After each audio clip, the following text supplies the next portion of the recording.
Alright, this little drill right here with the shaft connected I think is really important to do. And you can, at that point, at that first part, what you're trying to do is feel like you're squashing the bug. That left arm is connected. And like we talked about, getting the shoulders to kind of take you back keeps the hands out of it. And then it goes right up through the forearm. And then just reiterating that right elbow determines where everything goes. If the right elbow is out, and that's going to affect the plane. So you really can't keep that right arm tucked in too much, because that works in conjunction, or in opposition I should say, with the left shoulder being down. So you can get the right arm down and bring the left shoulder up and it'll be too flat, or you can bring the left shoulder down, right elbow up. So they have to kind of work in concert. But the shoulders are basically staying in the same posture they were in, and the right elbow pointing basically down gets this pointed right down here to a really, really good plane.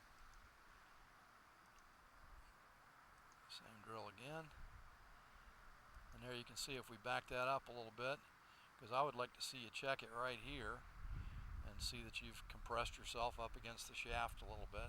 And at that point, that right arm should already be in a ready to fold position. In other words, it needs to rotate just a little bit to be ready to fold. So at that point, the right arm should be as straight as you possibly can get it. There's a limit to how straight it can be and still be able to reach the club. Tiger was really good at that width in the swing. Watch him going back here.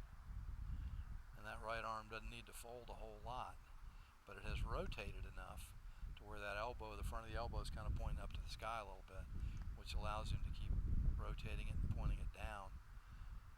His swing got so much better. It's criminal that he wasn't hitting it much better. But that's just a perfect position right there, the right arm pointing more down. And watch, if your elbow's not quite rotated enough, or it's not quite straight enough, then the elbow kind of flies out a little bit. Not bad, but you can see it's starting to get a little lifty. Again, I'm being real picayune on this just so you'll know what perfect looks like. That would be perfect, and you've just lifted up a little bit. So I would check these in the mirror and say, that should point at the target line, and it's not quite pointing at the target line. It really, we weren't on that target. It should be a little bit more, in other words, just a little bit more laid down than that, just a touch. And as it goes a little further, you start to see it getting just a little bit off. Being real picky, but now the evidence at the top goes this way. Instead of with that elbow down a little bit more, a little sooner, it would have pointed that way. So again, using the mirror when you're doing that drill just kind of keeps you doing the right thing. And then the big thing about the two shafts is to feel that connection on the backswing and the dropping down under on the through swing, and to make sure when you get to impact your shoulders are nice and square. If the shoulders are involved in the downswing, then we're not doing it right.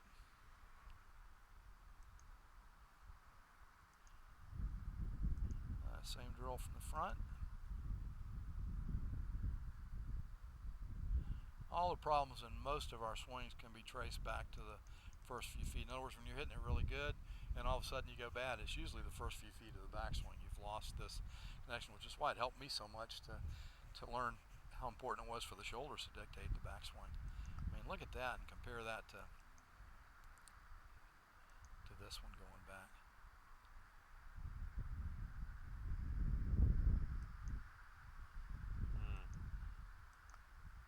Now you can hit it from here, but you're going to have to make some adjustments, whereas this is just textbook perfect. And then as the wrists go ahead and set, and that is a golf swing right there. And you've just made a beautiful turn into the right side, and you really didn't have to do much of nothing. You just turned it back with the shoulders and let the arms stay in front of you because the elbows were pointing down. Whereas this one, you've got a million possibilities, a lot more strain on you. That's putting strain on your rotator cuff and epicondyle tendon of the elbows. And you're too young for these injury cells to work really well. Older guys like me, it's like, oh man, I'll avoid that at all costs. I got enough injuries. But then it's just difficult to reroute. You're just kind of in your own way on the downswing, whereas from here, all you got to do is just drop and turn. So like I said, the shoulders are in charge of the backswing and the lower body's in charge of the through swing. Oversimplification, but I like that way of looking at it. Just looks so much more easy to get into that impact position than where you are here. And then of course the chicken wing on the backswing leads to a chicken wing on the through swing, or vice versa. And if these balls are peeling off to the right, like the first couple we hit were going off to the right, then it's because that left elbow is affecting the face at impact. And we're getting ready to see that here in just a minute. Finish that up first.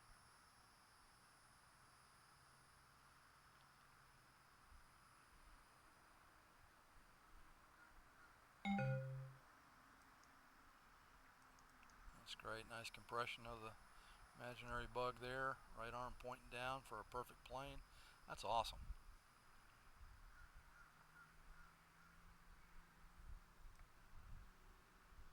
Beautiful. There he took the shoulders out of it, let the lower body turn.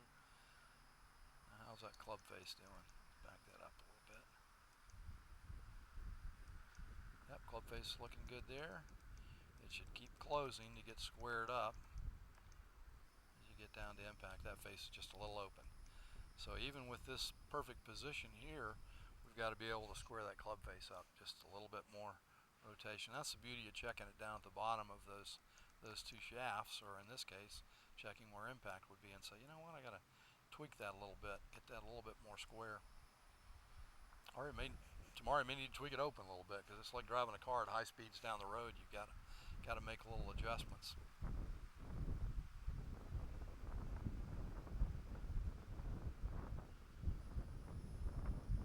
That looks good.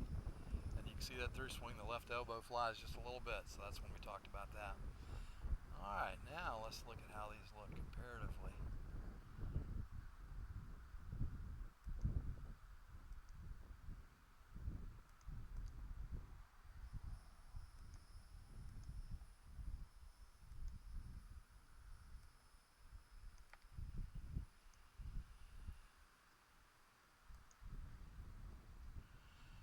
Hey, you're almost borderline too close to these, but you know, the upper arms, here's a couple of checkpoints here, and I'm not sure about that. It's everybody's a little different because of the way, you know, longer legs or shorter torsos or whatever. But if I take my right hand off, it should pretty much be next to the left one. And we're all wired differently with the biceps and the triceps, so that, you know, some people have straighter arm hang than others, and some people have a little bit more bend. But one thing for sure, the upper arm generally hangs pretty much straight down. And you look a little bit like that. So if you let the right hand off, you might say, wait a minute, my left arm should be hanging there too. So it may be just an illusion. You know, your swing doesn't make you look too crowded. Then again, maybe that's what makes you look a little crowded impact in conjunction with a steep swing. So you could back away a little bit. The other thing is a hands width space here. Just a little bit more space. Let me just switch to this just for a second, because that's a beautiful setup. You can see the upper arm hangs down just perfectly, and there's roughly a hand's width space in here.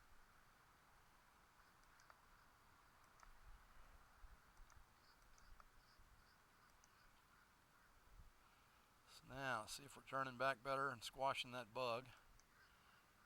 Yeah, still a little tendency for the left arm to want to fly a little bit. That's just what it's used to doing. Wait a minute. Yeah, I did the right one. I got confused here.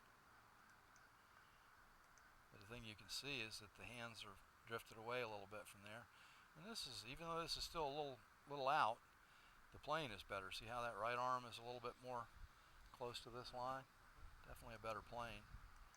And as we go on up, you can see that the one on the left is right on the forearm, whereas this is drifting above. As that elbow goes out instead of down. This one is not perfect. That should have just a little bit more shaking hands. My dad used to always do that with me to get me into the elbow down position. He would stand behind me and he said, "Now shake hands." And if you were like this, you felt kind of silly trying to reach over there. It was just easier to be like that. So that's not bad. It's a great position, but the elbow could be down just a little bit more. Watch how that culminates at the half position. Sweet. And you weren't thinking about any of that stuff. You just turned back with your body. And that is infinitely better. That's great. And then as we continue on, it just gets worse and worse. If it's a little bit off, it gets a little bit more off. One of my favorite Mac O'Grady lines. Does the name Mac O'Grady mean anything to you? Yeah, Mac was he was a nutcase, but he was a genius. And Mac, one of my favorite lines from Mac, when I asked him, I said, Mac, I said, what would you say is the most important thing in a swing? And I recognize it was like asking which one of your four tires on your car is most important, because there's so many things, where's he going to take this? And he actually had an answer for it though. He says the most important thing in a swing is that you have maximum time to make minimum compensation, not minimum time to make maximum compensation. I thought that's why he's Mac O'Grady. He's convoluted, but he's brilliant. But this is just such a much better plane. It doesn't take much to get back down to the plane from there compared to here. So as that proceeds on, unless you make a Big Jim Furyk compensation, which you don't have time enough to work on in your everyday life, it's pretty good compensation to get back to a good plane as far as the angle, but it's not shallow enough. From here now, watch how nicely this is going to drop down so much closer to the perfect spot, right on the forearm.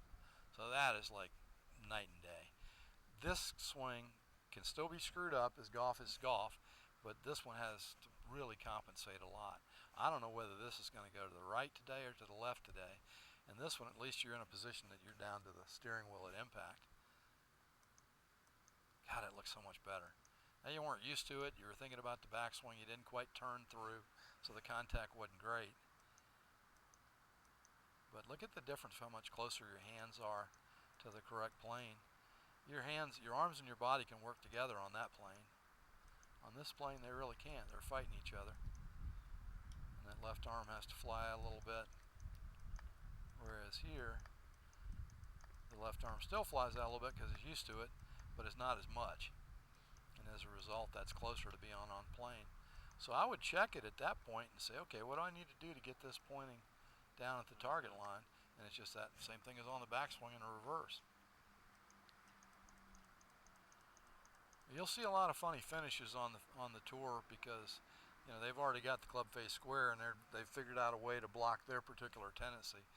The old Arnold Palmer helicopter finish was an avoidance of the hook. So he didn't have the finish we're talking about, but he didn't need it. That looks great. Now I get the front view of that. Where is it? There we go.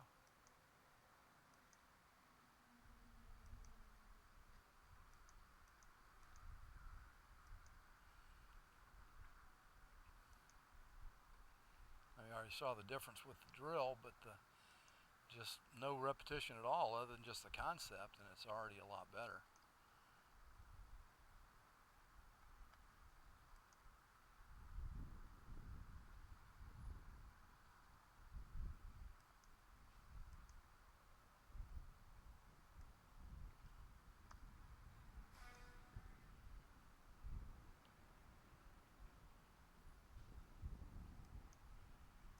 That looks a lot better right there. It's just so easy to repeat it. That's the coolest thing. He didn't teach me anything else, that was worth the price of admission right there. Wow, that's a beautiful backswing right there.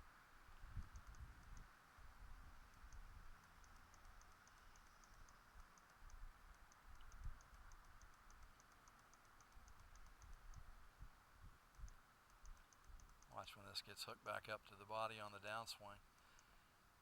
See how everything's working together. Easier to get that forward leaning shaft. Still the tendency, that's just in the habit of doing that. Must have been some self-preservation going on there at some point for that to. I don't remember you ever being steep though. I see a lot of guys that are really outside in that have that, but for your swing to be coming in so much from the inside, I don't exactly know where that came from.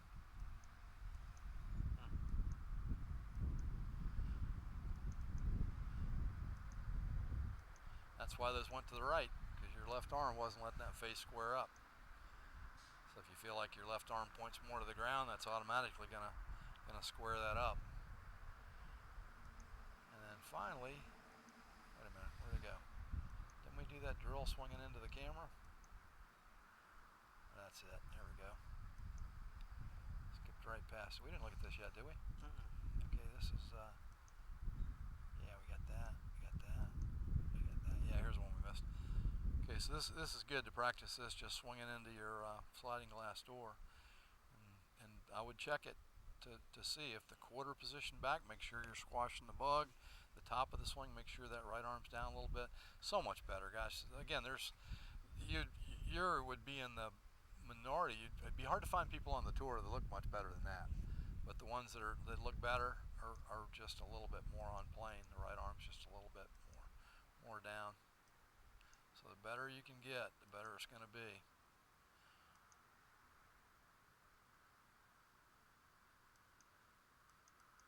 And watch that left arm now, it's chicken winging less. Like you said, I just need to turn it. Yeah, it just needs to rotate. So you can turn it without the face slamming over into a big hook position too. It's just a matter of rotating. And again, if you're standing here like this in a setup position and you just shook hands back here, that right arm's turned enough to fold, and the same thing here. It's turned enough to fold. I don't have to get it turned over to here to get that in a position where it'll fold up.